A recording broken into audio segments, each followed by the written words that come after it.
Okay. We are live. Okay, great. Welcome, Matt.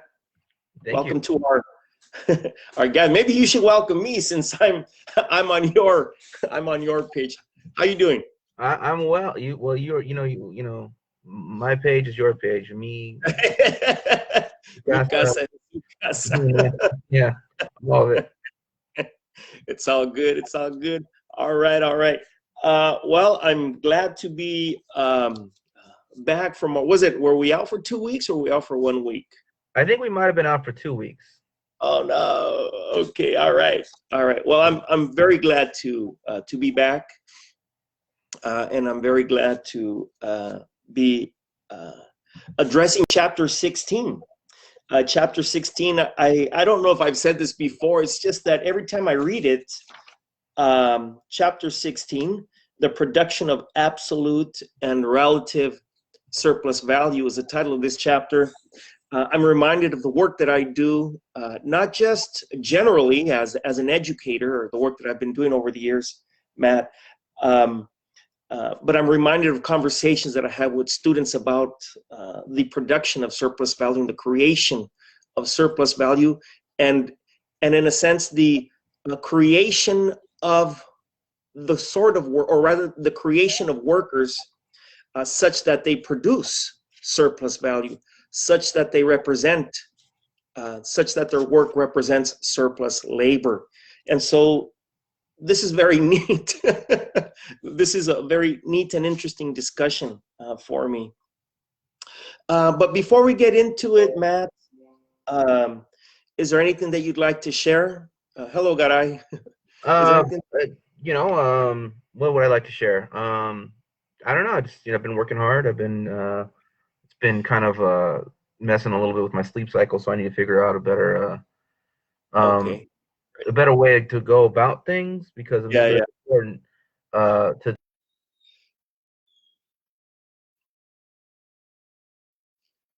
You got to figure out ways to work that are both productive, but also that are also that they keep you safe, or keep you okay. Yeah. In order to be more productive. In order to be more productive, don't overdo yourself. Okay. I am my own. I am both the worker and the capitalist, in the sense I am extracting as much value as I can out of my brain and waking life as humanly possible. But I know, as a smart capitalist, I can't overwork my worker, me, to death. Still get the results I need. Okay. All right. Well, having said that, I get into it. I'd like to get into it. And what I'd like to do is, as I've said, I'd like to begin with a discussion of the factory and schools even as factories, so that we can then proceed onto this more abstract discussion about the production of surplus value, and ultimately so that we can not only link it back to the positions and the dispositions that are cultivated and the socializing that takes place in school systems, not just on the part of the owners of school systems, but even on the part of those of us who labor in them, such that we produce surplus labor, such that we produce surplus value. And then from there, if we have time, and I think we might, get into a discussion of history, where we might even consider the recent presidential elections as empirical substance with which to make sense of the abstractions that are addressed in this particular chapter. Let's see how this next hour goes. Okay, so what I'd like to do then is I'd like to begin by saying, Matt, before I ask you question. I'd like to share a thought, share a quote, and then share a preliminary closing thought before I ask you the question. And it goes like this. It is in chapter 16 that Marx would compel educators to get off high horses.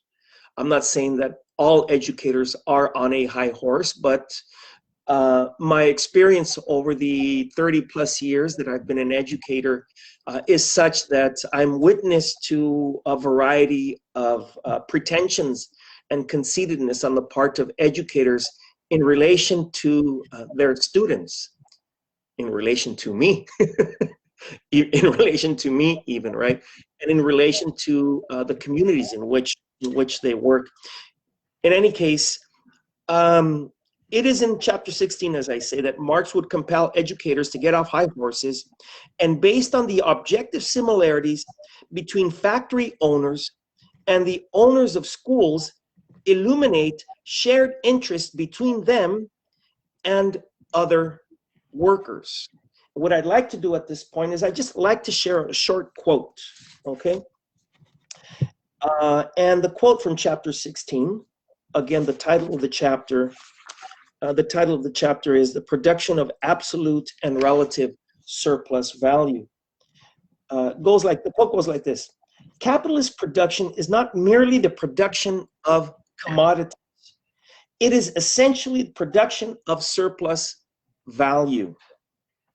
The laborer produces not for himself, but for capital. It no longer suffices, therefore, that he should simply produce. He must produce surplus value. That laborer alone is productive, who produces surplus value for the capitalist, and thus works for the self-expansion of capital. If we may take an example from outside the sphere of production of material objects, a schoolmaster, he says, is a productive laborer when, in addition to belaboring the heads of his scholars, he works like a horse to enrich the school proprietor. There's a material comparison that is made here, right?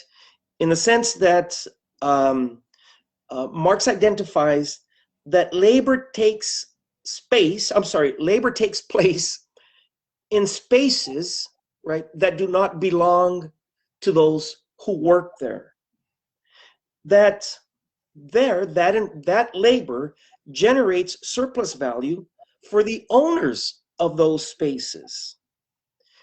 And the laboring process in both cases, right, is one in which commodities are packaged into existing commodities. And we'll get into this in just a little bit. This material comparison provides an elusive opportunity. In other words, by equating the activity of a horse with instruction, Marx illuminates the commoditization of instruction. This is the basic critique that Marxist educators make as to the relationship between the depositing of knowledge in students' consciousness today for their exploitation tomorrow. In fact, it is in this relationship that the metaphorical weight of the anecdote is greatest. Why? Because where the body of students are positioned as receptacles, and where we have already been informed about the positioning of bodies in ways that are not only artificial, but rob humanity of its vitality, of its essence, are thus informed of the objective exercises of their alienation. Recall, before I ask you this question, Matt, recall his explanation of subordination, and I'll take the reader to a preceding discussion, a discussion about a spider, a bee, and an architect. Marx writes in this preceding chapter, he says, a spider conducts operations that resemble those of a weaver, and a bee puts to shame many an architect in the construction of her cells. But what distinguishes the worst architect from the best of bees is this, that the architect raises his structure in imagination before he erects it in reality. That is to say, Matt, that there is a design in this space. And the design of this space is to create labor. The design of the space where whatever commodity happens to be in production is not simply the production of a single commodity, but is the production and the reproduction of surplus labor and surplus value. Your thoughts? Well, see, so Office Depot right here, they don't make money. Yeah. I mean, they don't make pencils, they make money, right? Yeah.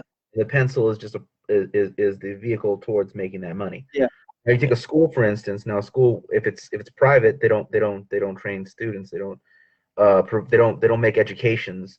They make money. And if it's a public Yeah. institution, well, then they don't make student. Again, they don't make educations. They make workers. I mean, either Yeah. way, what we're looking at here, if it is handled by, let's say, by the public infrastructure, then the process of education is about producing workers for the economy. Now, if it's a private institution, it still has that element of producing workers for private exploitation, but it is also in and of itself private exploitation, right? So there's multiple things going on. Now, what I think is, when we talk about, you mentioned earlier, you opened this with saying that teachers need to get off their high horses. They need to drop these pretensions, right? Now, I think, if not many. Go ahead. I would argue it's the majority, but Okay. but that's just my experience. I mean, but you know more of these people than I do, so maybe you have a better opinion. I don't have the highest opinion of teachers. I don't have the highest opinions of poets either, just to be honest with you. Now, the majority, I don't have the highest opinions of the majority of people. I think this is messing up in a lot of ways, and maybe I'm messing up too. But as far as this, let's stick with this here. I think that we have to look at the fact that there are certain aspects to a lot of society that would exist independent of exploitation, right? So there's things that would exist independent of exploitation, such as teaching the young, right? Yeah. Such as this kind of generational transmission of information. Now, that could be handled directly within the family, or it could end up being handled by experts of the tribe, of the village, of the city, of the whatever. And this can happen all independent of exploitation, right? Outside the purpose of exploitation. And so what happens under capitalism, what happens under any exploitive economy, is that these things get mangled and distorted. These things that could be noble, they could be wonderful, they could be just whatever. And sometimes we're able to squeeze some nobility and wonderful and wonder into our capitalist lives, right? And we're able to do that, and we're able to sneak it in. But it always comes at a cost. It always comes at a risk. It always comes with us fighting the very institutions that we are in for supposedly doing our job. Now, so that's the illusion of society, and that illusion of society, that illusion that's offered in a capitalist society to teachers, that you're gonna like teach the next generation, they're gonna be great citizens, they're gonna be this, they're gonna be that, you're gonna teach them how to be responsible, you're gonna teach them the good values, all these kinds of things that people take on to say, I am a teacher, what a noble profession, right? The nobility of this profession is rooted in something that is very real to the human experience, but is distorted in our capitalist order of things. And as it gets distorted, nobody tells the teacher about this distortion. Nobody in capitalist society informs the teacher that this wonderful thing that you want to engage in has been horribly mangled. Nobody tells them that. So a lot of these people are operating on these illusions that what they're doing is so great and wonderful, blah, blah, blah. But what they're actually inherently participating in is the production of people who are designed to go out and be exploited, right? So that's what's actually happening. Even if they are good teachers. If you look at like, why do teachers tend to get in trouble, right? If you look at the teachers that have tend to get in trouble, that are fighting with their institutions, of course, unless barring abuse, right? Barring like beating the kids or something worse, doing that kind of stuff, right? barring being a danger to the students. So putting that aside, why do teachers tend to get in trouble? They tend to get in trouble for speaking out against the Yeah. structures and strictures of society as a whole. You know, the Yeah. problems of society and the things that they, you know, you students all in this room are going to be exploited, beaten, this, that, the other by society that means you a great deal of harm, right? Yeah. Be it as workers or be it as like people who've been the victim of colonization in this country, where you have not just the kind of capitalist worker thing, you also have this, you know, 500 years of conquest thing happening to you. Yeah. When you inform your students of that relationship, when you inform your students that that is the shape of society, that's when you tend to get in trouble, right? So you're not, because you're not supposed to be saying those things. What you're supposed to be doing is telling them how wonderful they are or how great they are, and they can do anything if they achieve it. And I guess that's maybe what you're supposed to be saying, or maybe you're supposed to be telling them that, hey, you need to like lower your expectations, you need to be realistic. Let me tell you something, like, you know, like, or you're supposed to be like a drill sergeant. All those things are acceptable. All those things are acceptable these are kind of your acceptable choices. Now you tell them there's not something wrong with you, there's something wrong with the school. There's not something wrong with you, there's something wrong with the police department in this city. There's not something wrong with you, there's something wrong with this city. There's nothing wrong with you, there's something wrong with this state. There's nothing wrong with you, there's something wrong with this country. Then all of a sudden you start getting yourself in trouble. Yeah. So I think that's what we have to really understand, that when we talk about these teachers who are perhaps on this high horse, is that they don't seem to understand that there's something wrong with the school. They don't seem to understand there's something wrong with the system as a whole. Yeah. And once they're made aware of that, maybe they will, or maybe they will resist it. Maybe they in their heart they don't want to believe that kind of thing. Who knows? Who knows? But I think that when they do profess this idea of the nobility of the teaching as a profession, it is really connected to the fact that there is a place and is a role for such a designation in a good society, in a place where everyone is having their needs met. You know, like that is actually something wonderful to do. That is something, there is a nobility in it. It's just that everything in the society is so horribly mangled that what you actually end up doing is usually for many students becoming the first face of the lad, you know. Yeah. I'm reminded of a few people, and then I'm reminded of 43 people. You know, in one case, I'm reminded, of course, of Paulo Freire. Garay here makes note of him, and I'll read his note a little more carefully later on. But Garay makes note of Paulo Freire, who in fact was exiled for getting off the script. Another person also got off the script and lost his life. Of course, his name was Lucio Cabañas, in the central state of Guerrero in Mexico, late 60s, early 70s. And then, of course, about 5-6 years ago, 43 students who took up this task of reducing the learning experience to some psychological set of exercises and somersaults and juggling on the part of individual students, but contextualizing learning and the learning process within a national and even international economy. Those students have been disappeared. Anyway, I'd like to make note of a second and no less important metaphor, not just in terms of this comparison between students, between educators and factory workers, right? But what I'd like to do, again, this is the discussion that's taking place in this book. Remember that factory workers, be they working in a capitalist factory, and for that matter, as we'll hear in just a moment, be they working in a sausage factory, have the task of packaging commodities into other commodities. And Marx illuminates this this condition. What I'd like to do is I'd like to read this quote and then talk about it a little bit, and then turn it over back to you, Matt. And I'll begin with the last sentence that I shared just a few moments ago. If we may take an example from outside the sphere of production of material objects, a schoolmaster is a productive laborer when, in addition to belaboring the heads of his scholars, he works like a horse to enrich the school proprietor. That the latter has laid out his capital in a teaching factory instead of in a sausage factory does not alter the relation.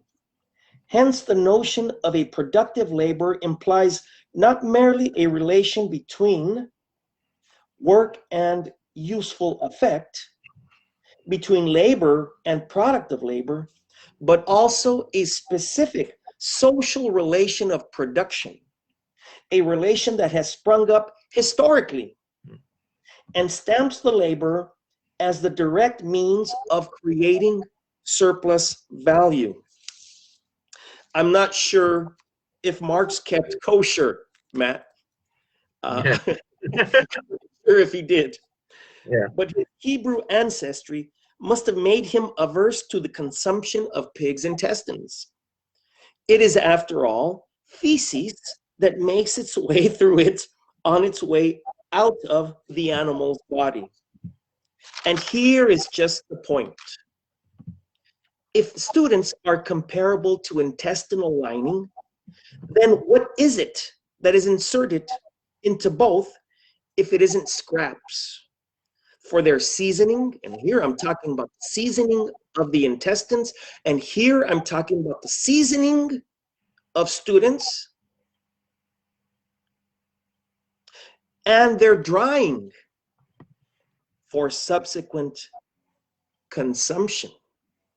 Seen this way, Marx is preempting the sort of critique that Black sociologist of education W.E.B. Du Bois was making some 60 years after, at the turn of the century, after Kapital's publication. Of course, I'm talking about the turn of the century from the 1800s into the 1900s, right?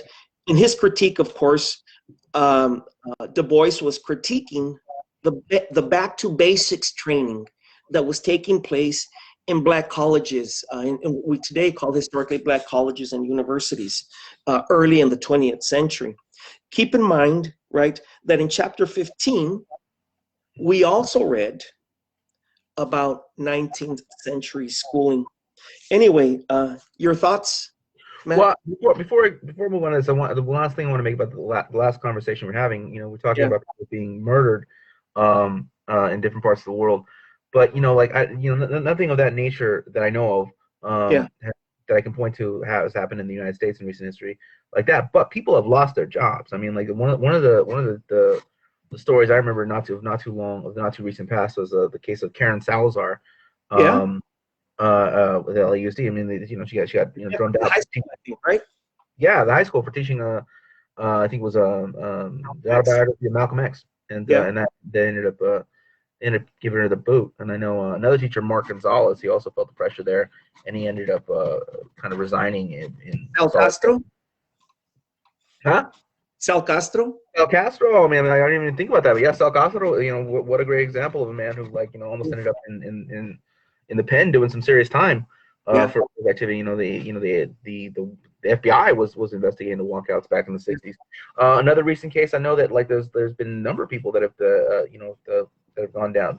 Just a horror show going over with Pico Rivera. I mean, there's been an incredible battle with Pico Rivera that includes a number of people. I don't want to get too into it because I don't want to say the wrong thing and that they can speak for themselves, but because it's still ongoing. But the thing with the Pico Rivera, with a number of people that I know very well, and who are very, very brave kind of people, just fighting for basic kind of ethnic studies, kind of teach the children a way that will dignify themselves, right? Have faced huge backlash, and there have been really strong right-wing elements that have attacked them. and you see again this kind of the moderate middle side with the right-wing elements, Yeah. because the right-wing element wants the same thing the moderate middle wants, which is for you to be exploited, for you to be used, for you to get chewed up by the system. They just want to put it in a way that's a little less open and obvious, right? So Yeah. that tends to be the way of things. And Yeah. so people who want to do something different, people who want to provide an education that actually uplifts the children, they get attacked. They get attacked. For people who want to do that noble thing, you keep telling teachers that they're involved in, which is like to educate the children, to hand them the baton of the world, and have, and give them the baton of human society to march us into another century. People trying to do that in a dignified manner end up getting attacked, because that Yeah. is not the demand of capitalist society. Yeah. Um, but back to what you were when we were talking about the idea of like students, what they do want for students to come out as essentially put through a meat grinder and just in sausage. Yeah. That is definitely the case. I mean, because again, this is like, people talk a lot today about a school to prison pipeline, Yeah. and that as this horrible new phenomenon. And in many ways, it is a horrible new phenomenon. It begins kind of in the 80s and explodes, and like so many things, begins like in that time, and it's exploded greater, and certainly in 2000s has really came to the point where we're really coining it now. And certainly that is a horrible thing, and certainly that is a horrible new development. And I don't want to speak lightly of it. But Yeah. the reality is that public schooling has always been a pipeline. It has always been a pipeline, and it's been a pipeline even for middle income jobs, even higher income jobs. Is a pipeline. You go here, and then you go there. You go here, you're processed. You go there. You're here, you're processed. You go there. And we oftentimes think about the injustice of it is that is the final destination. The injustice is the final destination. If my final destination is jail, well, this is a horrible injustice, right? But we don't often necessarily think if my final destination is a meat packing factory, maybe this is a horrible injustice. Yeah. But Yeah. regardless of where that final destination is, whether it be a prison cell or a law office, education, particularly public education, is a pipeline. It's a pipeline to somewhere. Yeah. Actually, there's his discussion of the factory system of production. Up until about certainly in up until April of this year. Up until April of this year, at least as far as my the labor in which I have found myself, the factory system of producing and packaging commodities for their later consumption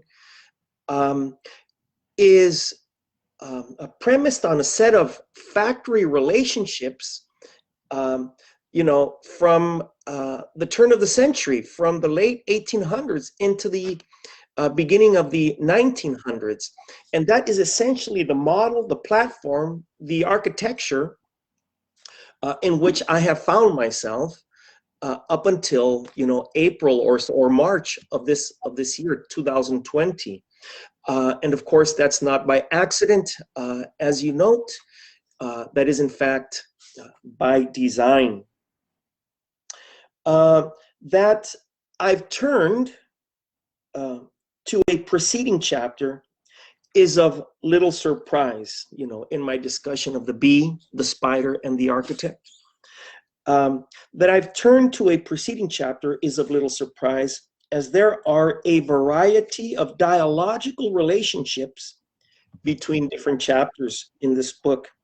What I would like to note in this case is Marx's metaphorical attention to the factory after first having discussed the relationship, right, that exists, or the relationships that exist between bugs, insects, spiders, bees, right, and architects. In other words, Marx is setting the discursive terrain, not just for the positioning of the labor in the spaces of labor, but also for the cultivation of those inclinations that would normalize and thus escape from labor's conscious attention, the theft of their time, the theft of their exercise, for the production of surplus labor, of surplus value. What I'd like to do is return to the discussion of absolute and relative surplus value, but I suppose if you have something to say before I do so, Matt, I'd like to just finish this particular segment by saying that, you know, one doesn't simply surrender one's time. One doesn't simply surrender one's work. You know, one is cultivated. And since, you know, your interlocutor this morning is an educator, your interlocutor, me, it's a fancy word for saying you're, you know, you're the guy that you're talking to, right, is an educator, right? I happen to be looking at the ways in which I am complicit and my colleagues are complicit in generating this, you know, these inclinations, these dispositions, these proclivities for a so-called work ethic, you know, thievery. Really. And what happens when you step out of bounds of that? What happens when someone steps? I mean, you don't have to tell me, because I mean, I don't want to, you know, again, this is the reality of things, that you can't even discuss the particulars and peculiarities of the consequences people might face in the labor they face, because that in fact will bring about the consequences. So I mean, that's kind of the world we live in. I mean, that's the level of coercion that takes place in the everyday coercion of capitalist relations that we live under. We live under everyday coercion, where we know not to speak out in our place of employment, and not to even speak out in public about certain places of employment. I'm gonna leave it there, because I don't want to this conversation any further. But the point is, I mean, like that's the kind of the kind of world we live in, and most people are very well aware of that. Now there's the element of coercion, but I'd say what's even more prevalent in society than coercion is what you're pointing out: the cultivation, the fact that you don't even feel that it's coercion. In fact, you yourself become a coercer. I mean, like, you know, like who is more coercive than your coworker? It's telling you to stop. Like, what are you talking about? This is great. What are you talking about? You're gonna get us all in trouble. What are you talking about? You know, like this is the most coercive force imaginable, much more so than the bosses. Is the coworker, because coworker actually makes you. It speaks to, like, it pulls upon the strings of guilt and of like honor and duty and something else that you owe beyond yourself, because with your boss, at least you have like some type of like combative relationship potentially. But with somebody who's side by side, you know, and you're gonna rock the boat. We're all gonna drown. Right. All of a sudden you find yourself like, all right. You know. There's a point to which I'd like to get. Hello, Dust. How are you? There's a point to which I'd like to get in just a bit, and if one is not careful in reading chapter 16, one might miss it. And it's just what you're talking about in this very moment, Matt. And it's this discussion of, you know, where we become our own supervisors, that we patrol ourselves. And Marx talks about it in terms of the formal subjection of labor and the real subjection of labor. And I'd like to bring that up in just a little bit. But for now, what I'd like to do is return then to this discussion of absolute and relative surplus value. And keep in mind that this production constitutes the prime condition of the commoditization of labor. It is in its scale as labor power that both time and technology are monopolized by capital for the extraction of surplus value. Of absolute surplus value, Marx writes, the prolongation of the working day beyond the point at which the laborer would have produced just an equivalent for the value of his labor power, and the appropriation of that surplus labor by capital, this is the production of absolute surplus value. Of relative surplus value, he writes, It forms the general groundwork of the capitalist system and the starting point for the production of relative surplus value. The latter presupposes that the working day is already divided into two parts, and we've had this discussion already: necessary labor and surplus labor. In order to prolong the surplus labor, the necessary labor is shortened by methods whereby the equivalent of wages is produced in less time. The prolongation, the production of absolute surplus value turns exclusively upon the length of the working day, but the production of relative surplus value revolutionizes out and out the technical processes of labor and the composition of society. What I'd like to do at this point is get at something that you were talking about just a few moments ago, Matt. Thus, it is in the patrolling of the spaces of labor by way of the parameters of time, of space, the parameters of surplus value, right? That absolute surplus value. That absolute surplus value is generated. And as architects design space and its apparatuses so that elevated levels of control of labor and surplus value may be generated, absolute surplus value makes way for relative surplus value. Consider what he wrote in an initial attention to this point, and I'd like to turn attention here, Matt, to a discussion of the ways in which the material conditions of our existence figure in our even physiological existence. He says, the instruments of labor not only supply a standard of the degree of development to which human labor has attained, but they are also indicators of the social conditions under which that labor is carried on. Among the instruments of labor, those of a mechanical nature, which, taken as a whole, we may call the bone and muscles of production, offer much more decided characteristics of a given epoch of production. In a wider sense, we may include among the instruments of labor, in addition to those things that are used for directly transferring labor to its subject, and which therefore, in one way or another, serve as conductors of activity. What is happening here, right, is that Marx is, by way of this last quote that I've just read, Marx is setting up for a discussion that we can understand about the ways in which our positioning, the ways in which our handling, be they of pigs' intestines, be they of a horse's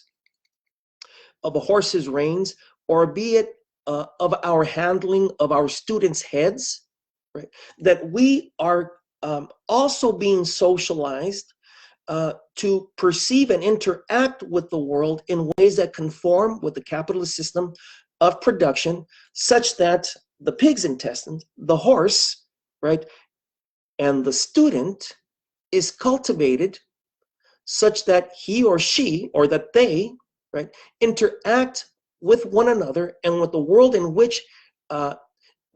which history has created for them, that they interact with that world in ways that correspond with the interest of capitalist production and the generation of surplus value. Anyway, I'll turn it back to you. Well, I think that a lot of people would hear you talking about, like, where does capitalism take place? It takes place in time and space. They would think about this kind of thing as being kind of like either self-evident or even like silly to mention. I mean, it sounds silly to talk about things. Where do things happen? They happen in time and space. Right? It sounds kind of like what?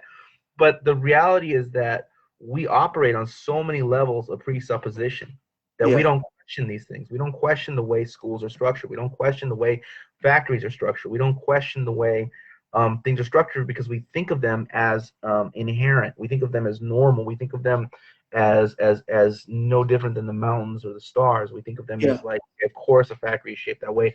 Of course, factories exist. Of course, people do pull the lever like this. Of course, you go to school and then there's a piece of chalk and it's gonna go across the board. Of course, Yeah. that's the way it is. And that this kind of understanding of the world as it is, as being the way the world is meant to be, and you participate in it. You don't really think about it. You don't question. You don't even think to question it.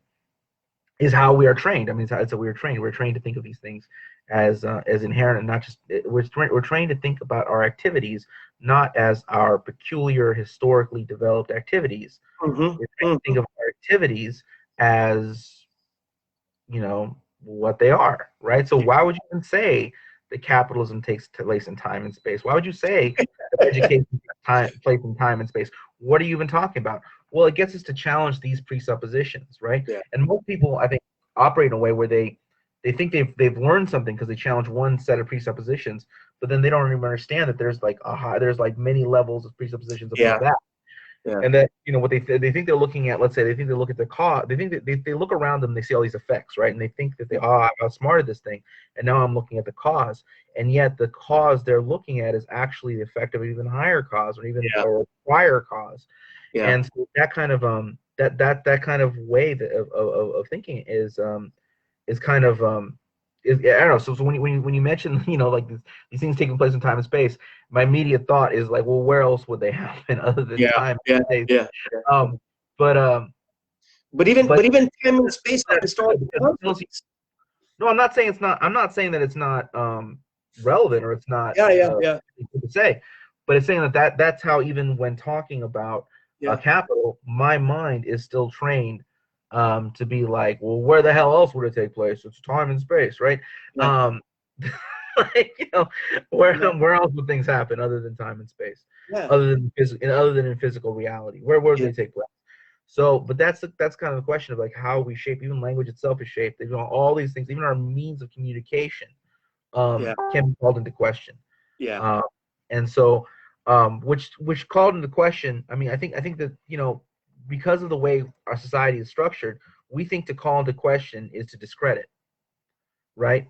Because that's how obedient we are, Yeah. right? We don't understand that to call into question could actually serve to deepen our understanding in something. If Yeah. we call into question how it works, we will more deeply understand the process, right? We can see its history, and we can see where we stand in its history. We can see what potential future. We can more deeply understand. We can more deeply understand the word understand if we would approach it that way, right? But we don't approach things that way, and we approach things that to call something into question is actually to attempt to destroy it, Yeah. attempt to whatever. Because our capitalist training tells us that when you call something into question, you're saying this is an injustice. I'm going to stand up. I'm going to and many Yeah. things are. But the idea that to even ask questions is somehow transgressive. That's what our education actually teaches us. You It know. teaches us that it's transgressive to ask questions, that it's actually an aggressive posture, that it's antisocial, Yeah.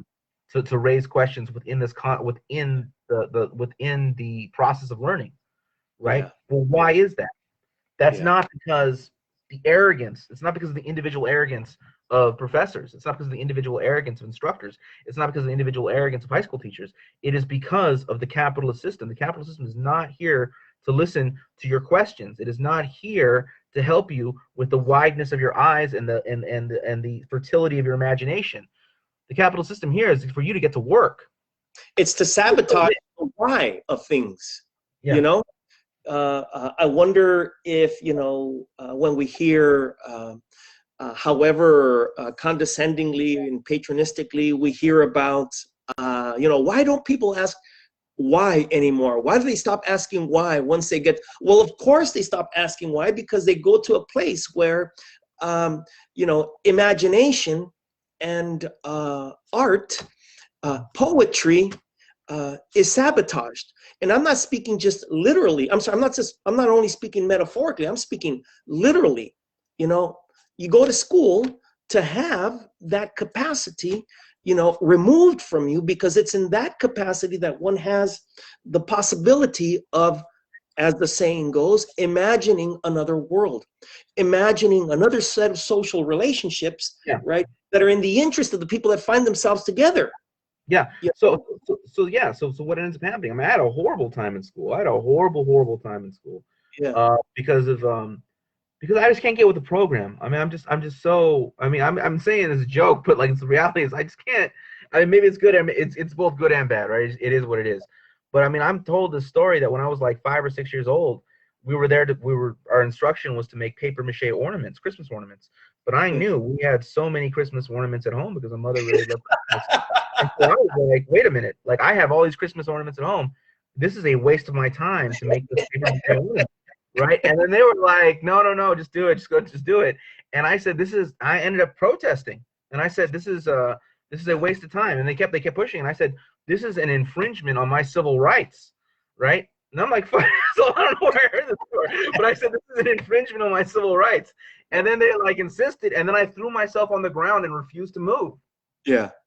Wow. Because I had observed somewhere that this is what you do. On your civil rights. And so like I viewed the making of a paper mache ornament when I knew we had ornaments at home. I knew I knew we were not lacking for Christmas ornaments. Yeah. So I could do something better with my time. I could make a card for my mom. I could make a wreath. I could do something. But like, like to make a paper mache ornament, oh no. That did not comport with the material world I lived in and the material needs of my Christmas time. Think about the theater of discipline around that moment. It wasn't simply to discipline you, right? Whatever the theater was to discipline you was to set you up as a theatrical example, right? Yeah. Such that the other workers, producers of Christmas ornaments, because that's what they were doing, they were working, laboring, right? That they, not turn their heads and see what the future labor organizer is doing. Well, I mean, that's my self-criticism as a 5-year-old protester, is that I did this as an individual act, right, which was like the infantile anarcho type activity. I was kind of a libertarian almost. I mean, I did this just as like upon my impulses. I had been treated unjustly. I refused. What I should have done was organize. Exploited here. We are being told to make these useless paper mache ornaments. Do your family have ornaments? Anyone here who's like has ornaments? Like, we should do something else. We should do something productive with our time. Something where we will not be alienated from these Christmas ornaments that won't even be put into use, right? So what are we doing here? And so that was. Go ahead. I'm interrupting. That's why I threw myself to the ground. Now instead of I should have been the mentality of we. And it took some time to learn that. It's I'm still probably learning that. But I did not learn that from my preschool or kindergarten teacher. I learned that elsewhere. And I'm in the process of learning that elsewhere. But like that, nothing in schooling taught me. Why would you learn collectivist thinking in a capitalist educational system, be it a private one or a public one, if both systems of socialization? I suppose a preacher, a priest, a minister might talk about, the institution of churches and so on, maybe, and some other person that has a set of experiences in some other institution would talk about the socializing capacities of those institutions. Your interlocutor, as I say, Matt, right, has decades experience in the school system, so that's why he, right, is casting light on these particular socializing practices and asking, what for me is a rhetorical question, and that is, why would schools cultivate a collectivist sentiment and understanding about the shared experiences of people when it counters what the system is set out to do, which is to produce surplus value? Recently I came across a meme on Facebook of African children sitting in a circle. I don't know if you've seen that image. of African children sitting in a circle such that their feet, they're sitting on the ground with their legs extended such that their feet meet with one another, and they configure so positioned, I've right? seen it. I don't know if you've seen that image. I think it's a magnificent image. I think about another image that I've seen, and I'll contrast these two images to this third image. But let me talk about the second image. I've seen the image of people sitting around a fire, and they find themselves in discussion in this particular image. And these are images, and this is imagery of people in non-Western, quote unquote, pre-colonial societies, if you will, right? Where people from the get-go, right, from infancy, are shown ways in which they might think about themselves collectively, right? Think about the community and think about their place, and to understand how valuable and important they are to the community, and how important the community is, to each member of the circle. Why am I bringing this up? Because as an educator in this capitalist society for the 35 years in which I've been one, I had it well. I felt it greatest early on, back in the late 80s and early 90s is when I felt it, when I was getting into this profession, when I was getting into this job. It was my greatest fear back then, as an educator in the classroom, that the students in their entirety would turn against me, that I would not be able to execute, the lesson plan for the day, or for the hour and 15 minutes of instruction, or whatever amount of time that I had with that group of students. And I was always very careful, and those educators that have had this experience will know what I'm talking about, that there are those students in the classroom that generate the sort of questions to get other students to think about things in ways that are in the interest of themselves, together and collectively. And so we are trained, right, to nip those moments at the bud. Otherwise, we will lose control of the classroom. At least that's the way that we were being trained in the teacher education programs. And there was literally, units of instruction when I was in the teacher ed program at Cal Lutheran University in Thousand Oaks and in Ventura. There were units of instruction in which I was prepared for such moments, and I was prepared also to nip those moments at the bud. Otherwise, I wouldn't be able to execute. And maybe I'm not using the word execute as I should, but effectively, the lesson, the lesson plan. Anyway, I just turned it back to you. Yeah, well, I mean, like, that could happen. You could have a mutiny. but I don't know. I mean, it's definitely a balancing act. But, like, I think that when we talk about stuff, I mean, what's the practical advice? I mean, the practical advice is to just kind of do what you can. I mean, same thing. I mean, do what you can and don't get fired. Do what you can, don't get fired. If don't get fired as long as you can. As long as you can avoid getting fired, do it, because then you can be more effective that way. I think it was Ron Goches who actually had a class during one of these Association of Raza Educator what do you call it? Meetings, maybe? No, not a meeting, like a forum, like a workshop, like Knox, like a conference. They had a conference, right? So they had a big conference, and he did a workshop. He did one of the workshops there, and it was like basically how to, like, how to have, like, radical politics and not get fired. So I mean, like for those who want to engage in that kind of work, like ask Ron. I mean, he probably tell you a lot better than I could. I mean, he knows the ins and outs, right? So like ask someone like that. He knows how to do it. So Yeah, yeah. So and, Well, and like Ron, but like that's what people should be doing. I mean, they should be doing what they can to get your politics wherever you can.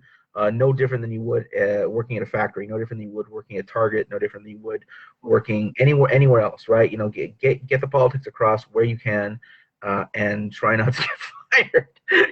Like that's the practical takeaway for what teachers should be doing, and stop thinking of yourself as like I don't know, Plato or Socrates or something like that. Like stop thinking of yourself as this person that lives outside of time and space. yeah, yeah, It's like mobility on the moon. It's yeah. noble whatever thing that Yeah. transcends time and space and some kind of higher, that you dance with the angels or something like that. No, you're doing a very practical job. You're doing something rare, and in the best setting and the best world, what you do would also still just be a practical part of life, and it's something to be proud of. Certainly something to be proud of. Yeah. Take pride in your work, but it's not. So One of the you put it in a way that reminds me of one of my professors, Reinaldo Baca, when I was in the graduate program, and he says, and of course, I'd already been a school teacher by the time I was, in graduate school, and it was very obvious to me. It's just that I remember in a conversation with him, we were both lamenting the fact that educators, and particularly university educators, and perhaps especially university educators, university factory workers that happen to, deposit information onto paper and into the heads of students and computer screens these days, right?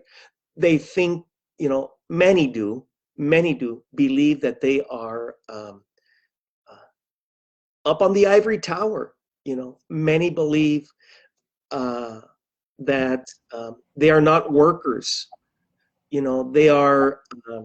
They refuse, many university educators refuse to work collectively, and many refuse and are opposed to the creation of university syndicates, university educator syndicate, university teachers, professors, unions. It's a shame, it's a shame. We're out of time.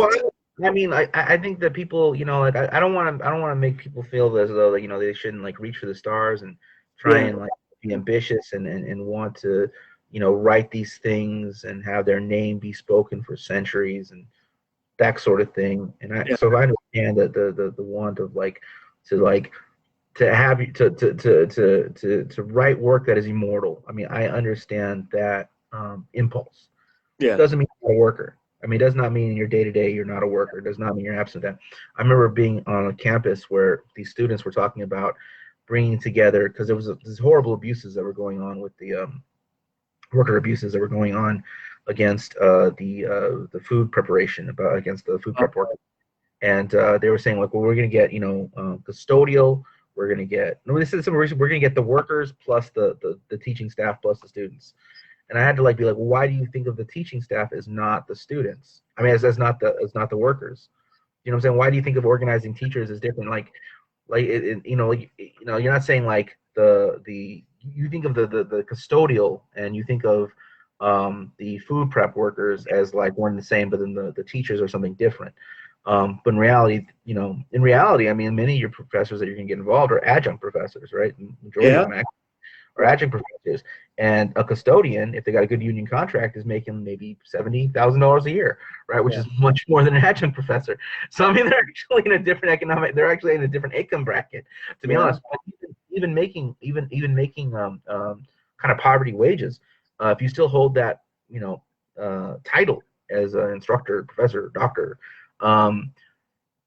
you think of yourself as just different, and that is actually not just to the detriment of the collective organizing. It's actually to the detriment of you as an individual, because you're not going to be as willing to engage in collective organizing to better align. It better get your condition to improve. You'll be like me at 5 years old, throwing himself on the floor. Civil rights. Yeah. Yeah. Oh. Yeah. All right, Matt, we're up for some poetry. All right. Poetry that will synthesize our discussion. We didn't get to a discussion of the formal subjection of labor and the real subjection of labor, which is something that I'm really interested to talk about, but we'll do so next week. Matt, why don't you synthesize today's discussion poetically? Well, since we talked so much about teaching, I'll do this one. It's called Pedagogy of the Oppressor. And when they read in conquest, and when they thought of process, and when they wrote again and again, it was the word progress. And when they spoke, a festival of bayonets impaled the audience. Line the children. It's getting late November. Teach them Pilgrim. Teach them Indian. Speak of gratitude. Speak of friendship.